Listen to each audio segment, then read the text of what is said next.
Biz o'tgan safar aytdik, Yaponiyada Toyota korporatsiyasi dunyoda birinchi bo'lib skladlardan, o'sha omborxona tizimidan voz kechdi. Iqtisodiyotning samaradorligini oshirish uchun xarajatlarni pasaytirib, dunyo bozorida ko'proq samaraga, ko'proq foydaga ega bo'lish uchun. Omborxonalarida oldin to'liq bo'lish kerak edi. Oldingi iqtisodiy tizimlarda nima deylardi? Korxona doimiy ishlashini ta'minlash uchun uni skladida doim o'sha ehtiyot qismlar hammasi detallar tayyor bo'lgan bo'lish kerak. Qanchadir muddatda u ishlab chiqarishi uzviy bir-biriga to'xtab qolmasdan ishlab chiqarish davom etish kerakdir. Yaponiya aytdi, yo'q, buni qilmaymiz dedi. Iqtisodiyotni shuna qilishimiz kerak. U tovarni yetkazib beradigan bo'lsa, soatma-soat yetkazib bersin. Soatma-soat kelib turadi, u skladga kirmaydi. Sklad uchun qilingan xarajatlar, skladda turib qolish, misol uchun skladda bir oy qaysidir detal turib qolsa, shu detalni pulicha mablag' bankda tursa qancha foyda keltiradi. O'zbekistonda ham GMda birinchi mana 2017-yilda mana yangi prezidentimiz islohotlar boshlagan paytda GMga shunaqa topshiriq berdiki, undan o'tkazinglar hisob-kitobdan. U yerda 2 milliard dollarlik detallar qaysidir skladlarda yotibdi ekan. O 2003-yilda ishlab chiqarish to'xtatilgan Tiko'ning detallarigacha turib, skladda turibdi. U kerak bo'lgani uchun skladdan sotilmagan ham qolgan. Uni hammasini to'g'rilab, bir nechta skladlarni sotish hisobiga GMda daromadlar oshib, boyagi narxlarni ushlab turishga imkoniyatiga ega bo'ldi. Qo'shimcha xarajatlar qilinayotdi. Ana endi mezi ekonomika mana shularni o'rganadi. Ya'ni qaysidir bo'limi u alohida korxona sifatida mikroekonomikada o'rganilsa, mezi ekonomikada qaysidir bo'limini faoliyati umumiy faoliyatga ta'sir qilishidagi iqtisodiy ko'rsatkichlar o'rganiladi. Ana endi milliy iqtisodiyot degan tushuncha bor. Milliy iqtisodiyot mana savdo, turizm, ta'lim, sog'liqni saqlash, bu iqtisodiyotning tarmoqlari deydigan bo'lsangiz, bulardagi iqtisodiy ko'rsatkichlar o'rganiladi. Masalan uchun O'zbekistonda sanoat mahsulotlari bir yilda qancha ishlab chiqardi? Sanoatda, og'ir sanoatda qancha ishlab chiqardi? Yengil sanoatda qancha ishlab chiqardi?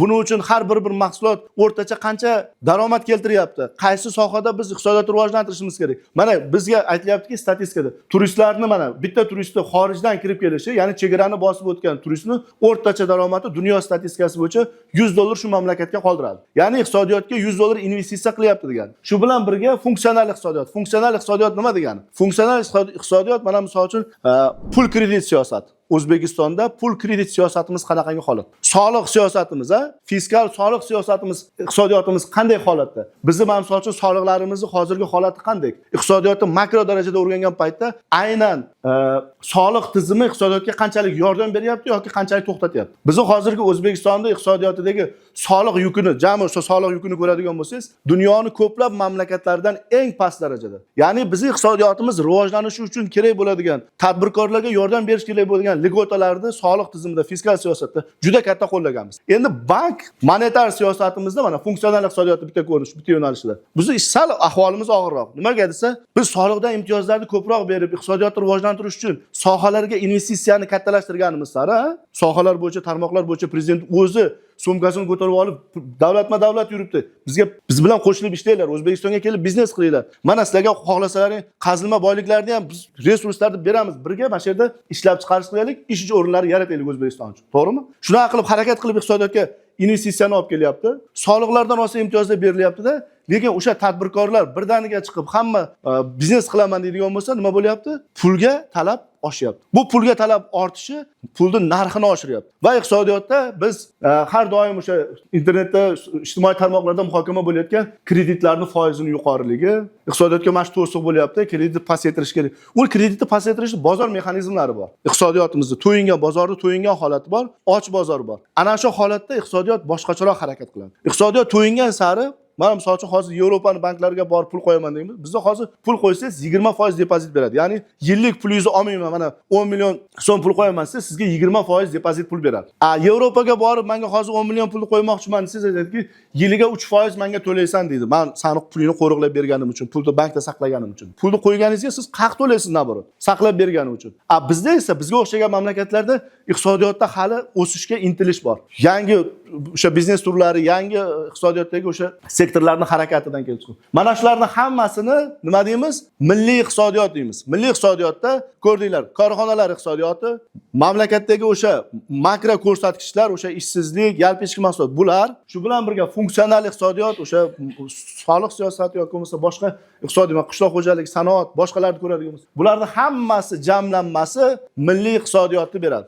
Nordic University ta'limda mukammallik sari. Subyektlar o'rtasidagi taqsimot. Ya'ni makroiqtisodiyot degan paytda birinchi qatorda resurslar kelayotgan bo'lsa, ikkinchi qatorda ana shu iqtisodiy subyektlar o'rtasidagi taqsimot qanaqangi? Resurslar kimlardir qo'lida? O'zbekistonda resurslar O'zbekistonning o'zini qo'lidami? Yo boshqa davlatlarning qo'lidami? O'zini qo'lida, xo'p. Yoki bo'lmasa o'sha ishlab chiqarish resurslari taqsimoti, subyektlar o'rtasidagi taqsimot qanaqa? Mana misol uchun Hindiston dunyodagi eng tabaqalashgan davlat hisoblanadi. Ya'ni boylari juda ham boy, kambag'allari hammasi ko'chada yuribdi, uysiz. Hindistonda pashti 500 milliondan ortiq 10 ta 15 ta O'zbekiston xalqi ko'chada uysiz yuribdi. Ya'ni kambag'allar juda ham kambag'al. 3-sinfgacha ta'lim majburiy deyilgan, lekin hamma ta'lim bilan qamrab olinmagan. Nimani hisobiga? Iqtisodiyotda tabaqalash kuchli hisobiga. 3-inchisi iqtisodiy subyektlarning ishlab chiqarish hajmlari. Ya'ni makroekonomika deganda 3-holatda biz tasavvur keltirishimiz kerak. O'zbekistonning ishlab chiqarish hajmlari qanaqangi? Biz paxtani qancha ishlab chiqaryapmiz? Oltin qancha ishlab chiqaryapmiz? Gaz qancha ishlab chiqaryapmiz? Avtomobil qancha ishlab chiqaryapmiz? Sanoat. Mana avtomobilga misol keltiradigan bo'lsak, masalan aytaman. Xitoy avtomobil sozligi dunyoda pashti yo'q edi. Avtomobil faqat u import qilardi. U iqtisodiyotni shunaqangi tayyorlab keldida, 2019-yil kelgan paytda elektromobillar ishlab chiqarish, dunyoning mana degan davlatlarning avtomobillarini ishlab chiqaryapti. Lekin o'zini milliy brendlarini 2019da qattiq harakat qildi. 2020-yilda pandemiya paytida hamma pandemiya bilan ovora bo'ldi. Xitoyda ishlab chiqarish kengaydi. Xitoy misol uchun 1 million dona avtomobil sotdi 2021-yilda. Elektromobil, o'sha BYDlar boshqa-boshqalar. Keyingi yilga nima bo'ldi?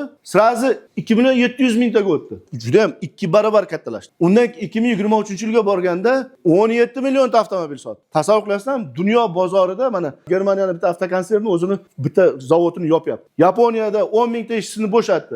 Bu yoqda Xitoy iqtisodiyotini rivojlantiryapti, to'g'rimi? Milliy iqtisodiyotda asosiy subyektlar korxonalar, ya'ni biznes, to'g'rimi? Keyingisi uy xo'jaliklari. Biz odamlar, inson, o'sha iste'molchilar. Keyingisi davlat. Davlat iqtisodiyotda asosiy iste'molchi bo'lib chiqadi. Davlat ta'lim uchun juda katta mablag' sarflaydi, to'g'rimi? Harbiylar uchun iqtisodiyotdan kiyim-kechak, oziq-ovqat yana boshqa sotib oladi. Davlat maktablar uchun ta'lim, sog'liqni saqlash uchun ya'ni katta iste'molchi bo'lib chiqadi. Shu bilan birga ishlab chiqaruvchi ham. Ma'lum bir sohalarni biz o'tgan safar aytdik, haligi tabiiy monopoliyalar boshqa degan paytda ma'lum bir soha yo'nalishlari bor, u davlatning ishlab chiqarishda qoladi. Yoki bo'lmasa ma'lum foydalilik darajasi juda ham past sohalarda davlat o'sha sohani yuritish uchun, iqtisodiyotni o'sha bekamko'z bo'lishi uchun shu sohalarda tadbirkorlik bilan shug'ullanadi. Milliy iqtisodiyotimiz deyapmiz. Bizning milliy iqtisodiyotimizni Amerikaning milliy iqtisodiyoti bilan solishtirib olmaymiz. Biz qanaqangi iqtisodiy rivojlanishga erishishimiz mumkin? Xitoyga o'xshab rivojlana olmaymiz. Sabab Xitoyda iste'molchilar juda ham katta. 1,5 milliard aholisi bor.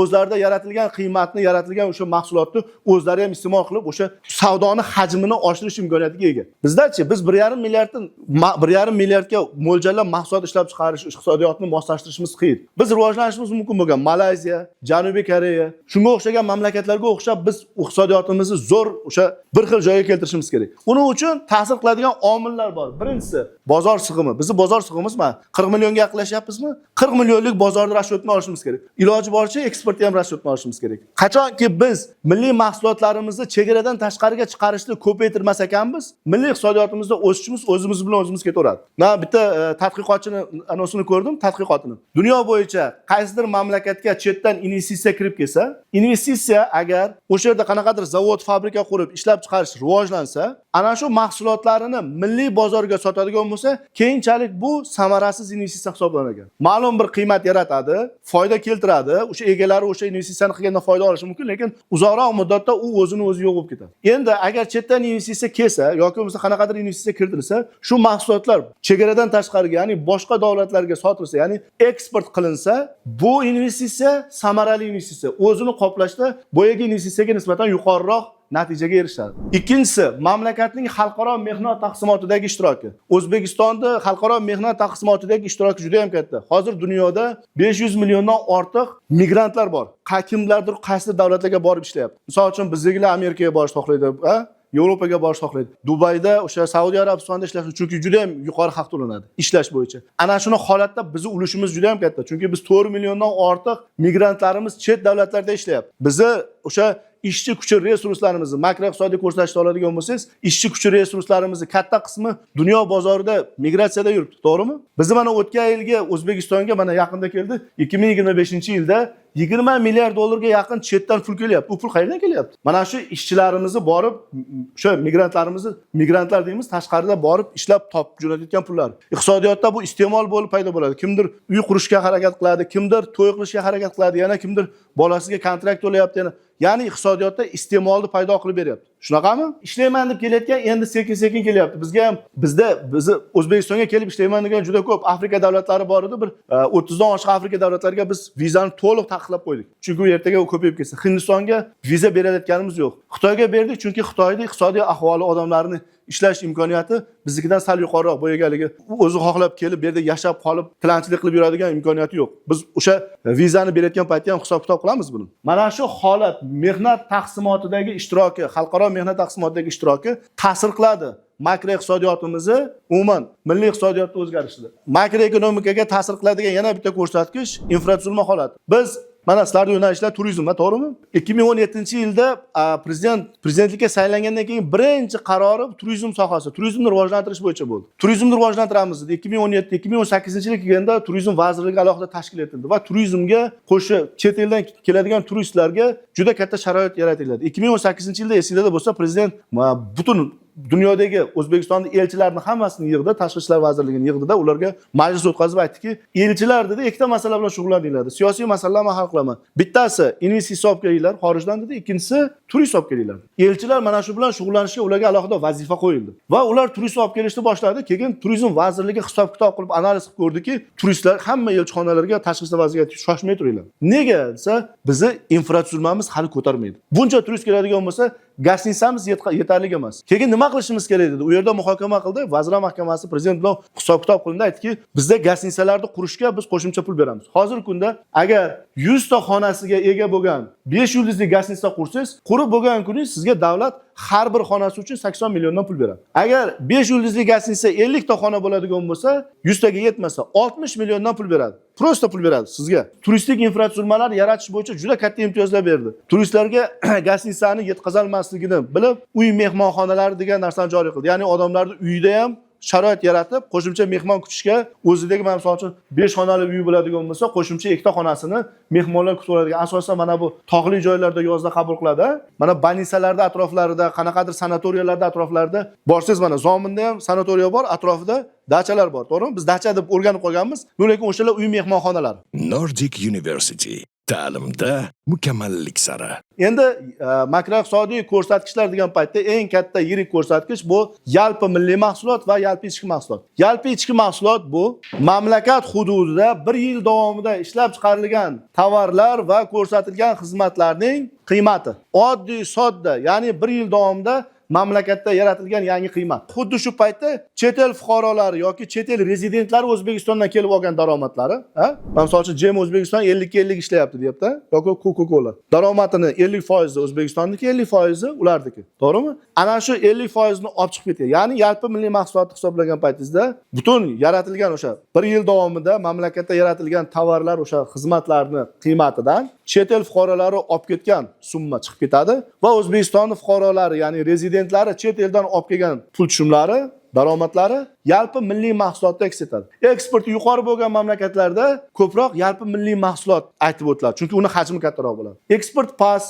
import ko'p bo'lgan davlatlarda yalpi ichki mahsulot, ya'ni o'sha mamlakat hududida yaratilgan, u chet ellikmi boshqami farqi yo'q.